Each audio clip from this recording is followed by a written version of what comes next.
Hello and welcome to Elisa Marie Designs. Chapter 5 of William March, The Bad Seed, begins now.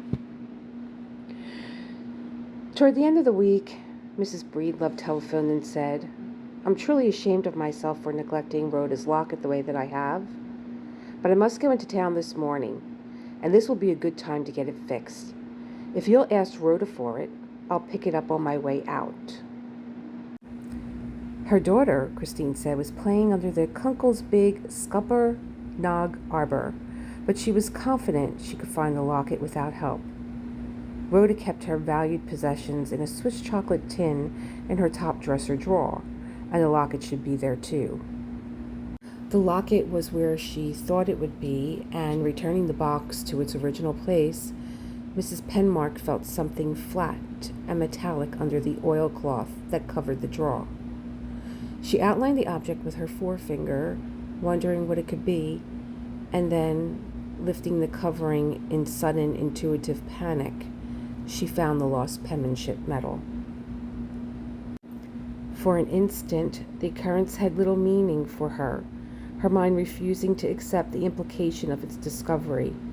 It seemed merely part of a thing she read once in a book, a thing with neither value nor application for herself. Then, as inevitable significance of the discovery of the medal in this particular place came to her, she returned it to its place under the oilcloth, her palms pressed against her cheek, and stood perplexed in the room. Everything she told me about the medal is a lie. Everything, she thought. She had it all this time. She walked to the window and stood there, hearing the voices of her daughter and the Kunkel children raised in shrillness across the street. A sense of petulant sadness came over her, a feeling that she was being most unjustly treated, was being wrongfully punished for things she had not done. What was the matter with Rhoda anyway? Why couldn't she behave like other girls of her age? What was the basis of her strange, unsocial conduct? She looked back, reviewing the little girl's life from its beginning in an effort to see how she had gone wrong in training or affection, to find the mistakes she had made, for it was plain now that she had made many mistakes, eager to blame herself in this moment of self-abasement. For any omission, any error in judgment, no matter how tiny, no matter how innocently done, but she could find nothing of any true importance. She was still standing there by the window, undecided as to what she must do now, her hands opening and closing in little spasms of anxiety and doubt, when Monica rang the bell. At once she opened the door and gave Monica the locket. Monica was in one of her more jovial moods. She talked about the locket and the memories it had once held for her, as though she were still on the couch of Dr. Kettlebaum and associated freely for him.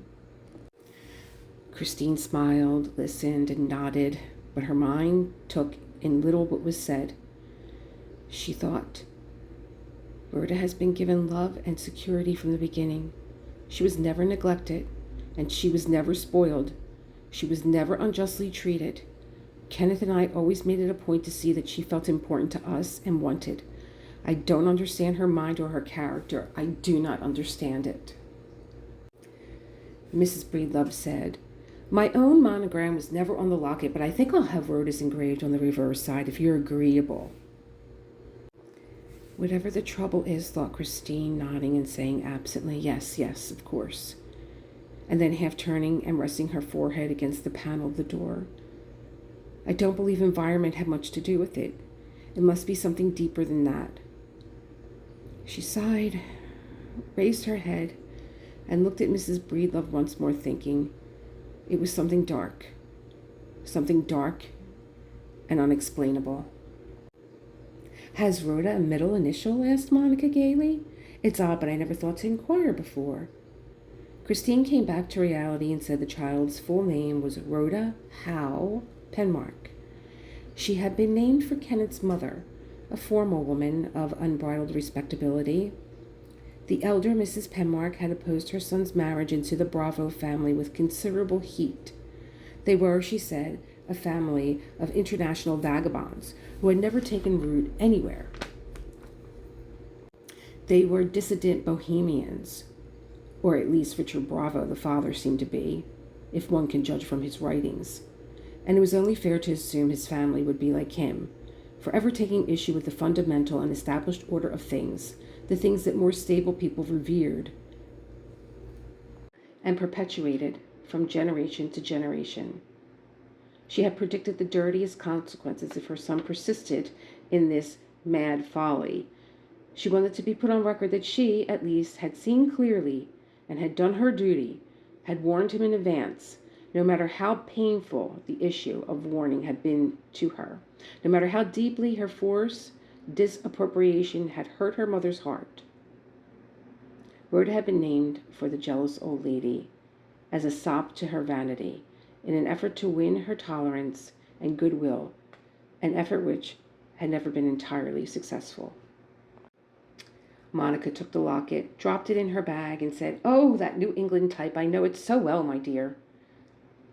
When she had gone, Christine sat by her window that overlooked the park, her forefinger absently moving along the arm of the chair. She thought about her child and wondered what course she must take now.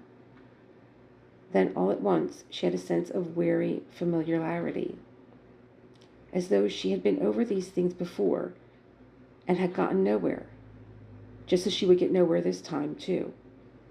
Again, she felt self-pity.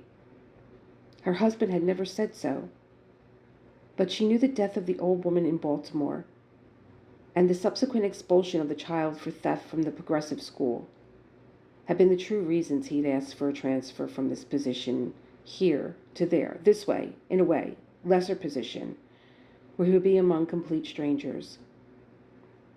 But when she had pitied herself enough, when she had exhausted the possibilities of how unjustly she was treated, when compared with happier women, women whose children were ordinary and predictable, her sense of proportion returned to her, and with it, hope and something of her normal good nature. She would no longer jump to unsupported conclusions. Perhaps Rhoda had a truthful and logical explanation for having the penmanship medal. Perhaps she'd been too frightened to admit its possession, with the Fern sisters badgering her in a body and asking her all those shaped, pointed questions. At least she had not lied this time, except indirectly, of course, for nobody, so far as we now know, had thought to ask the child if she had the medal herself or knew where it was. She washed her face in cold water, put on new lipstick, and sat for 10 minutes to compose herself. Then, crossing the street, she went to the Kunkel's backyard and told Rhoda to come with her. When they were home again, she got the medal from its hiding place and put it on the table before them. Rhoda's eyes opened wide in alarm, and then glancing from side to side, she closed them warily. "How did the penmanship medal happen to be in your dresser drawer?" said Christine. "Tell me the truth, Rhoda." Rhoda took off one of her shoes, examined it slowly, and put it on again, but she did not answer at once. Then, smiling a little, dancing away from her mother in a gesture which others had always found so charming, she said to gain time, "When we move into our new house, can we have a scuppernong arbor too? Can we? Can we, Mother?" "Answer my question, Rhoda. But remember, I'm not as innocent about what went on at that picnic as you think. Miss Octavia Fern told me a great deal when I went to see her, so please don't bother to make up a story for my benefit this time." But the child remained silent, her mind working, waiting shrewdly for her mother to continue talking and betray the answer she expected. But Christine, as though aware of her child's intention and repelled by her calculated but clumsy efforts at evasion, only said, "How did Claude Daigle's medal get in your dresser drawer? It certainly didn't get there by itself. I'm waiting for your answer, Rhoda." She got up from her chair and walked about the room, a sense of anger suddenly burning in her. The child should be thoroughly spanked, she felt. She'd never been spanked in her life, and perhaps that was the real trouble with her now. She should be thoroughly and efficiently spanked. She should be taught without further delay a lesson in kindness and consideration for other people. But her anger died quickly, and she knew she could never bring herself to hurt the child, no matter what she'd done. Perhaps Rhoda knew that too. Perhaps it was really the strength of her polite, unyielding stubbornness. "I don't know how the medal got there, Mother," said Rhoda, her eyes wide with innocence. "How should I know how the medal got there?" You know quite well how it got there." She seated herself again, and continuing in a softer voice, she said, "The first thing I want to know is this. Did you go out on the wharf at any time at all, during the picnic?" "Yes, Mother," said the child hesitantly. "I went there once." "Was it before or after you were bothering Claude?" "I didn't bother Claude, Mother. What makes you think that?" "When did you go out on the wharf, Rhoda?" "It was real early. It was when we first got there." "You knew you were forbidden to go on the wharf, didn't you? Why did you do it?" "One of the big boys said there were little shells that grew on the pilings. I didn't believe that shells grew on the wood, and I wanted to see if they were there or not." Christine nodded and said, "I'm glad you admit being on the wharf at least. Miss Fern told me one of the guards saw you coming off the wharf. He said it was much later than you claimed, though. He said it wasn't long before lunchtime." "He's wrong, though. I told Miss Fern that, too. It happened like I said it did." Then, as though feeling she won the initial point, she said, "The man hollered at me and told me to come off, and I did what he said. I went back to the lawn, and that's where I saw Claude. But I wasn't bothering Claude. I was just talking to him." "What did you say to Claude?" "I said that if I didn't win the medal, I was glad that he won the medal. So Claude said I was sure to win it next year, as the medal wasn't ever given twice to the same pupil." Christine shook her head warily. Please, Rhoda, this isn't a game. I want the truth." "But it's all true, Mother," said Rhoda earnestly. "Every word I tell you is true." Christine was silent for a short time, and then she said, "Miss Fern told me about one of the monitors who saw you try to take the medal off of Claude's shirt. Did the girl really see what she said she did?" "That big girl was Mary Beth Musgrove," said Rhoda. "She told everybody she saw me. Even Leroy Jessup knows she saw me." She paused and then went on, her bright eyes open wide, as though complete candor were now the only course open to her. "Claude and I were playing a game we made up. He said if I could catch him in 10 minutes and touch the medal with my hand, it was like prisoner's base or something, he let me wear the medal for an hour. How can Mary Beth say I took the medal? I didn't." "Mary Beth didn't say you took the medal. She said you grabbed at it and tried to take it. She said Claude ran away down the beach when she called to you. Did you have the medal even then?" "No, Mother, not then." She was becoming more sure of herself under the questioning, and convinced at last that her mother knew little or nothing at all. She came to her, put her arms around her neck, and kissed her cheek with such pleasant ardor that her mother was now the passive, patient one. At last Christine said, "How did you get the medal, Rhoda?" "Oh, I got it later on." "I want to know how you got possession of the medal, Rhoda." "When Claude went back on his promise," said Rhoda, "I followed him up the beach. Then he stopped and said I could wear the medal all day if I gave him 50 cents you gave me for spending money." "Is that the truth, darling? Is that really true?" Rhoda said, a slight contempt in her voice at the easy victory. "Yes, Mother, that's just what happened. I gave him the 50 cents and he let me wear the medal." "But if you paid him to wear the medal, Why didn't you tell Miss Fern that when she questioned you? Why did you keep quiet about it all this time?"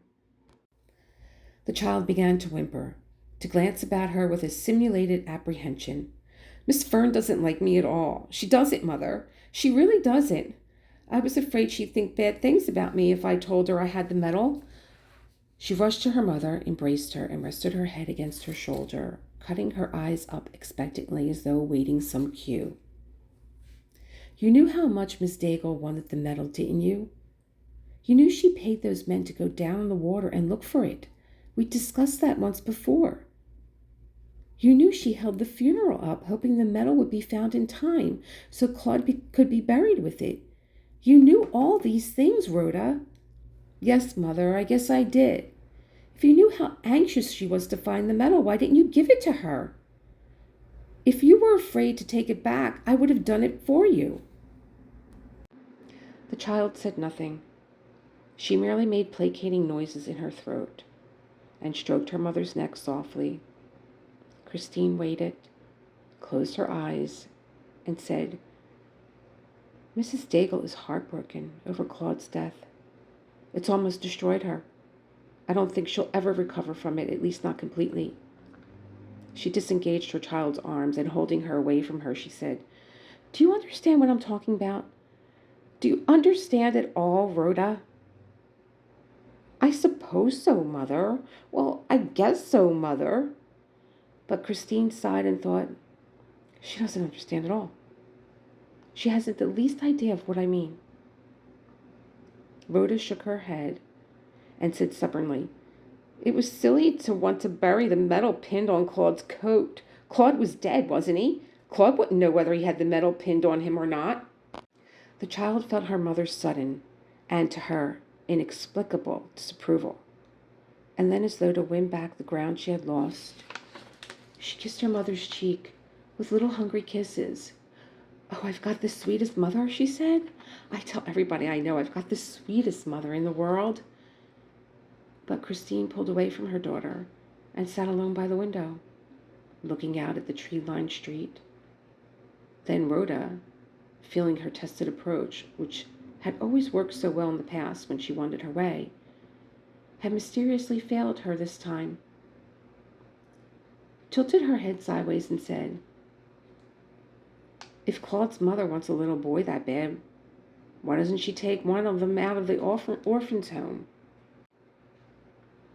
In a feeling of sudden repulsion, Christine pushed the child from her, a thing she had never done before, and said, "Please go away. Don't talk to me anymore. We have nothing to say to each other."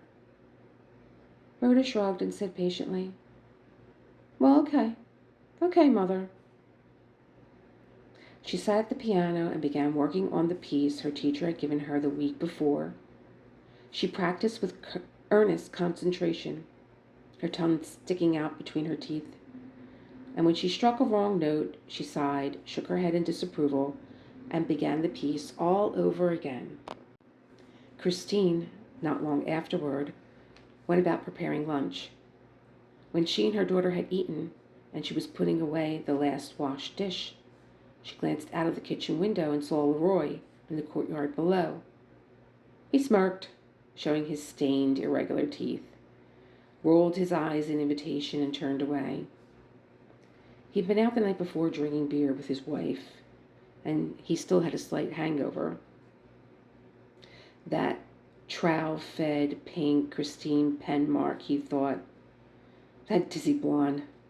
That one didn't have enough sense to come in when it rained. That blonde was sure dumb. That dumb Christine let Rhoda put it over on her all the time. He went into the coolness of the basement, remembering again the incident of the hose and the rude things Miss Breedlove had said to him that day. He'd never gotten even with her for saying them things, but he would. Just wait and see. Her garage door was open and her car gone. She must be downtown somewhere spending money and gabbing. He bet she wasn't eating no lunch wrapped up in a paper bag. He bet she was eating at one of them real nice places, throwing her weight around and going gab, gab, gab, His eyes wandered about the littered room, and he saw a big discarded scraper standing in one corner. He laughed suddenly in pleasant anticipation of what he was going to do, wheeled out the one scraper, and abandoned it in front of Mrs. Breedlove's garage. Then, as though that were not enough, he set buckets nearby and draped his mops all over the scraper to give an air of informal credibility to the affair. He surveyed the work he had done, and when his artistic conscience was satisfied, he went back to the basement, finished his lunch, and sat there chuckling in anticipated pleasure of what Mrs. Breedlove's face was going to look like when she had to get out of the hot sun and move the obstruction before she could put her car up. He had fixed a makeshift bed for himself in the basement. He had piled papers and excelsior in one corner, behind an old broken sofa, a place where none of the tenants could see him easily if they happened to peep inside. And often, when he was feeling like he did right now, he would slip in there and take himself a little snooze without nobody being no wiser. He smoothed out the old quilt he had put over the papers and excelsior, stretched out and sighed voluptuously, and let his mind wander. He wondered what that ditzy blonde did for fun, with her husband out of town so much. He'd like to have her with him right now. He'd show her some tricks, all right. He was just the one to do it, the way he was feeling right now. And when he got through with that dumb blonde, she'd write a letter to her husband and tell him not to ever come back. He turned on his side, watching a fly walk across the ceiling. That dizzy blonde was a good-looking woman, all right. She made lots of them movie queens look sick, but she was too dumb for him. She was too soft and foolish-like. You could tame that one and break her down fast. You could have that one eating out of your hand and begging you for it all the time. That one was too much like his wife. But that mean little Rhoda was something else. You couldn't put nothing over on that mean little girl. And when she grew up, she was going to be something. If a man tried to treat her sorry, just as likely as not she'd bounce a skillet off his head. He smiled with contentment, the voluptuousness of his fantasies flooding his senses, turned slowly on his bed, and was instantly asleep. Mrs. Penmark sent Rhoda to the park to play, got out the materials she selected for the child's school dresses, and started on the first one. She had it cut out and the material basted when Mrs. Breedlove stopped at her apartment on her way upstairs. She was tired from her trip to town, and plainly she was angry about something. She accepted the glass of iced tea Christine offered her, sipped it, and said, "I'm not going to endure Leroy another day. He gets more impossible all the time. If it weren't for his poor wife and children, I'd—" She broke off, shrugged, and said, "But why go over all these things again? You know him as well as I do. I'm not even going to discuss the matter." But she did, of course, and in the completest detail. When she had finished, she was in an excellent humor once more, and laughing a little, tossing her head wildly, she said, "But why delude myself any more, dear Christine? I enjoy screaming at Leroy, and I'm sure he knows it. There's a streak of fishwife in me, and Leroy is the only one I know who brings it out and ventilates it." She took off her hat, tossed it on the sofa, and said suddenly, "Rhoda's locket. That's what I really stopped by for, not to tell you about Leroy Jessup." She went on to explain that she had taken the locket to Pacheson's, since she considered them the best jewelers in town, and talked with old Mr. Pacheson himself, whom she had known a long time. Mr. Pacheson had listened to what she said, had agreed to what she suggested, but he also said she couldn't get the locket back for at least 2 weeks, if that soon, there being so much work in advance of hers. She had told Mr. Pacheson in return that she really counted on getting the locket that same day, not 2 weeks later. In fact, she counted on getting it in about 2 hours. at the outside. But Mr. Pageson had shaken his frail head and said it was entirely out of the question, a complete physical impossibility. Christine smiled and said, I can imagine what you said in reply to poor old Mr. Pageson. Oh, I doubt it, she said with delight. I doubt if even you, who knows me so intimately, dear Christine, can guess how I handled the man this time. She thrust out her massive tubular legs and continued, my approach was quite simple, and if I do say so, inspired. I merely said in my most reasonable voice, you mustn't forget, dear Mr. Pageson, that I am running the community chest again this year, and I can't wait for the locket because I must hurry home and make out my estimate of the donations we expect from various individuals and businesses. I'm glad I made the trip to your store anyway, for I had no idea your business was doing so well. I'd already put you down for $1,000 in mine, but of course, knowing what I do know now, I'll be happy to revise the figure upward. Oh, so definitely upward. Monica, aren't you ashamed of yourself? Not at all, screamed Mrs. Breedlove. Not in the slightest, my dear Christine. I think about 2,500 would be a fair donation from a going concern like this one, I said. But of course I winked at him when I said it. He got the point all right, and he said, you can put me down for any amount you like. I don't have to pay it, you know. There's no law that makes me contribute a penny to the community chest if I don't want to. Mrs. Breedlove put down her glass and touched her eyes with the hem of her handkerchief. You think so, Mr. Pageson? I asked. You really and truly think so? He said, I not only think so, I know so. So then I had to tell him how we dealt with cases like this. We put them in our difficult extractions folder, and then our volunteers really went to work. I told him, first we send down a bevy of last year's debutantes, girls who'll do anything in the name of charity. They'll be instructed to weep on your counter and implore you to loosen up, preferably while the store is full of customers, of course. But if that doesn't work, I'll have to call in old Miss Minnie Pringle, an expert at imploring if I ever met one. And when I mentioned Miss Minnie, I knew I had him on the ropes, my dear. She broke off to add that since Christine had never had the pleasure of meeting Miss Pringle, she had something to look forward to in the future. Miss Minnie had a voice as piercing as the sharpest knife, as powerful and monotonous as a foghorn. She had the sensitivity of a rhinoceros, the tenacity of a snapping turtle. Minnie was actually the most terrifying old battle axe in town, even worse than Monica herself. I knew I had old Mr. Pageson on the run, she continued, but to throw me off, he said, Minnie Pringle won't bother me at all. I'd rather like the woman. We'll be glad to have her in our store any time. So I reminded him that Minnie's approach would be to stand just inside his front door and remind him, and of course his customers too, that although he had this flourishing business, this little gold mine of wealth, he owed it not to his own efforts, but to the tolerance of One on High. One on High had given him this tidy, prospering business. But One on High was equally prepared to smite him with lightning and blast him with thunder, to take it all away from him. In fact, if he didn't accept his civic responsibilities and give the community chest its cut. Would you have done it? Asked Christine in astonishment. Of course not, my dear, said Mrs. Breedlove. If I did a thing like that, Emery would drown me in the bathtub.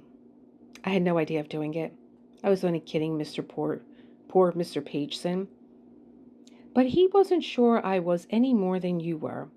You see, I have a reputation of being an eccentric, a great advantage in dealing with others, I assure you.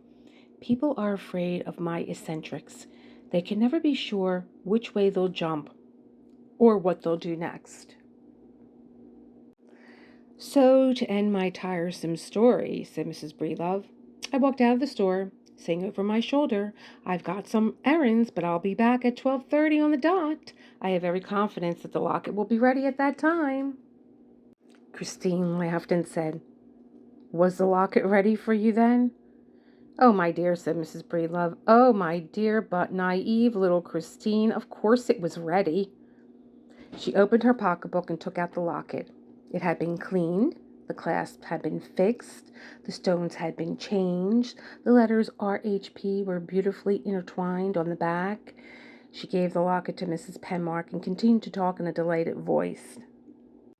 After she got things her own way, her conscience troubled her for the way she blackmailed dear Mr. Pageson. Then she remembered he liked coconut pies better than anything, but he was most particular about his coconut pies. He liked them to be made from fresh coconut, not from the tasteless, shriveled up stuff that came in boxes. He liked the milk of coconut mixed in with the custard, with little morsels of fresh coconut distributed through the pie just before baking.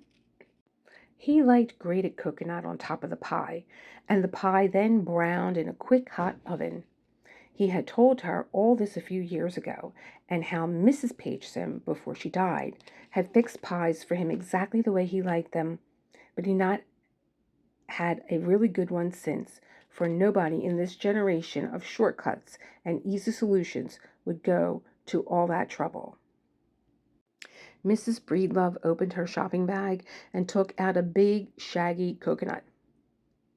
I stopped off at Demetrio's, the fruitman's, she said, and picked out the nicest one he had. I'm going upstairs in a minute and make Mr. Pageson, that dear man, a coconut pie the way he likes them. He may not know it, but it will be far better than anything his wife ever made, because his wife, in spite of everything he says, was an indifferent cook at best.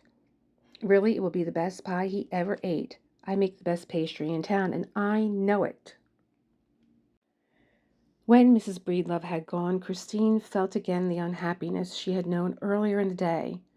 That evening, after dinner, she said to Rhoda, I've been thinking of the medal all day.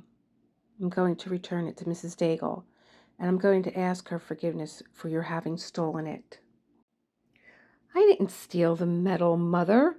How can you say anything like that? Claude sold me the medal like I told you. I don't know how you got the medal, said Christine wearily, but I know you didn't get it the way you said you did. But even if you did rent it from Claude, it was dishonest to keep it afterward. The child looked at her steadily, her eyes filled with a cold, shrewd calculation, a calculation she could no longer try to hide from her mother, since already Christine knew so much. It's not Mrs. Daigle's medal, she said. Mrs. Daigle didn't win it. It belongs to me more than it does her. Christine did not answer the child's argument. She merely said, I won't be gone very long. I want you to stay here in the apartment until I get back. Do you understand? At first, she had considered taking the child with her, to give her an object lesson in the sorrows of others, but she decided against it as both embarrassing and useless, and, putting the medal in her purse, she went alone, telling nobody of her intention. Mr. Daigle received her at the door, but hesitantly now.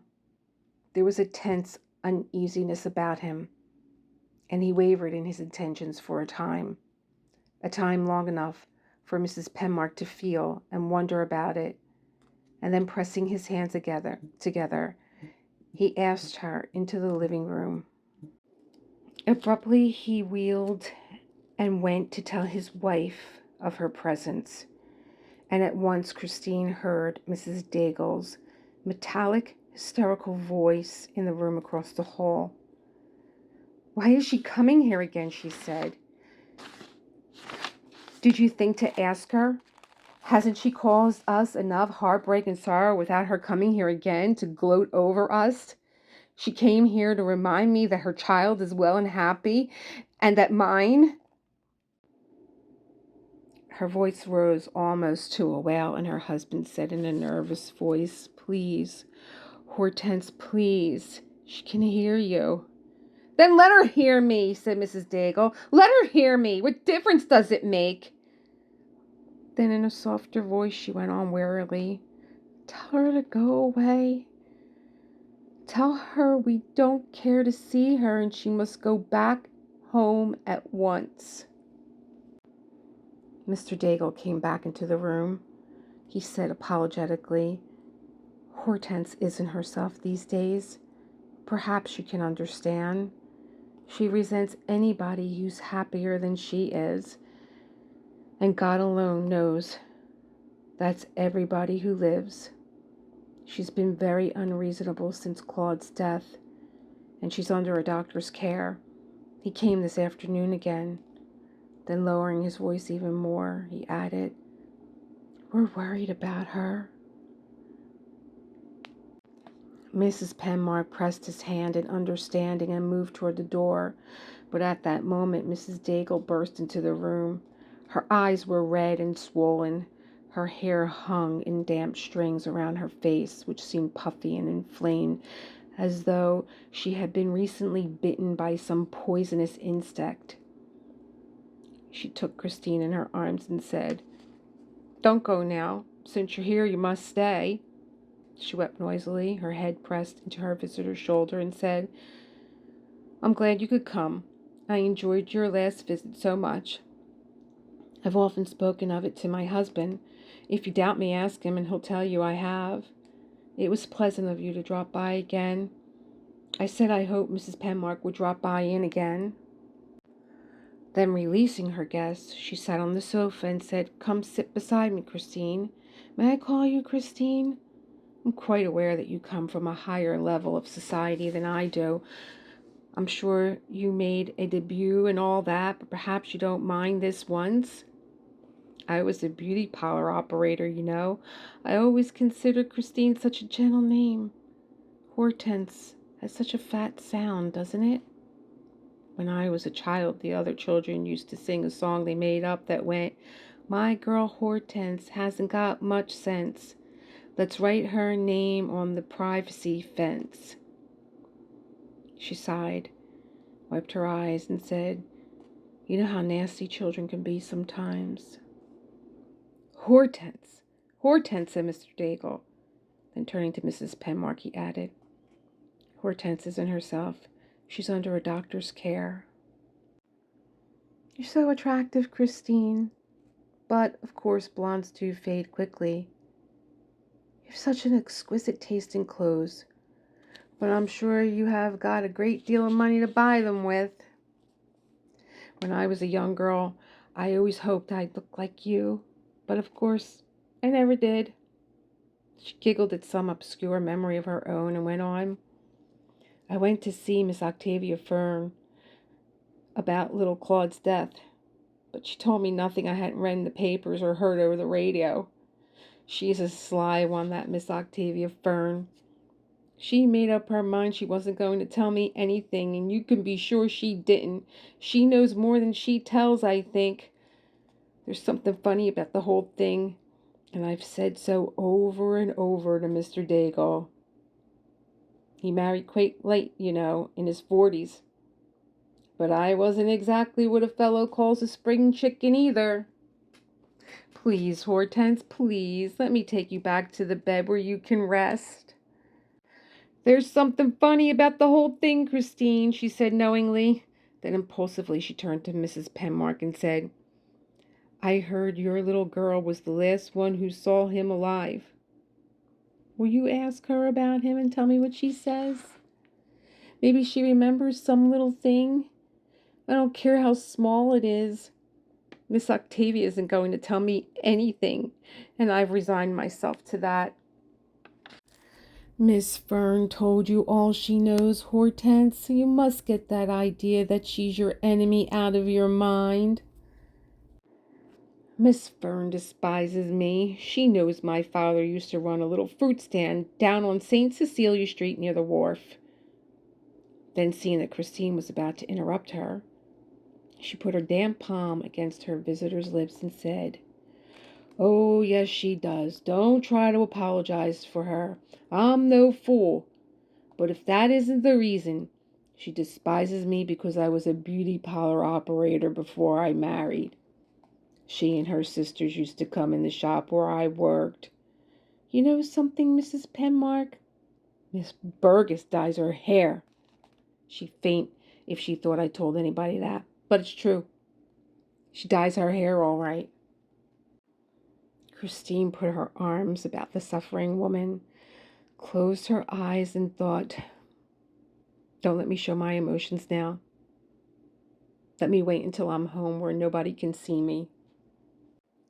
Mr. Daigle lit a cigarette and walked aimlessly up and down in the room, straightening a vase, aligning a pitcher, brushing with his fingers the beadwork that hung like cobwebs from a dreadful lamp. "Hortense isn't herself, Mrs. Penmark. You must pardon her." Turning to his wife, he said pleadingly, "If you'll go back to bed, Mrs. Penmark will sit by you and hold your hand for a while." Mrs. Daigle, moving toward her bedroom, said, "Will you really? Will you really, Christine?" Then humbly she said, "You can wear such simple things and they look so well on you. I could never wear simple things. I never knew why. I know all mothers say these things, and most people laugh at them. But he was such a sweet child. He was such a lovely, dear little boy. He said I was his sweetheart. He said he was going to marry me when he grew up. I used to laugh and say, 'You'll forget me long before then. You'll find a prettier girl when you grow up, and you'll marry her.'" Her voice was mounting again, and as she went into her bedroom with her husband and Mrs. Penmark supporting her, it got steadily louder. "And you know what he said then, Christine? He said, 'No, I won't, because there's not another girl in the whole world as pretty and sweet as you are.' If you don't believe me, ask our cook. She was present at the time and heard it all, and laughed with me when I laughed. There were those bruises on his hands, and that particular crescent-shaped place on his forehead that the undertaker covered up. He must have bled before he died. That's what my doctor, who saw him, said. He said he must have bled some, but the water had washed it all away."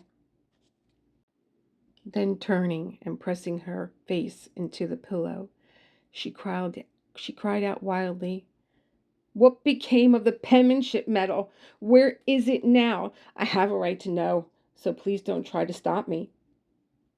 I'm the little boy's mother, and if I knew what happened to the penmanship medal he won, I'd have a good idea what happened to him.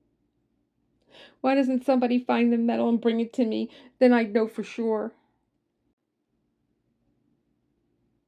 She sat up on the side of her bed and said, "I don't know why you took it on yourself to come here unasked, Mrs. Penmark.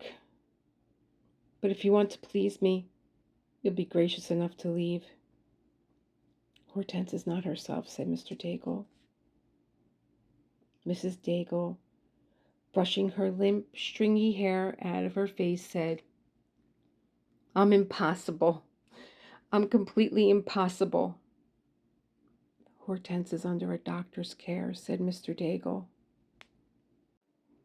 When Christine returned home, the medal still in her bag, Rhoda was sitting quietly in the lamplight reading her book. She saw the disturbed, unhappy expression on her mother's face. She felt her unexpressed censure, her hurt disapprobation.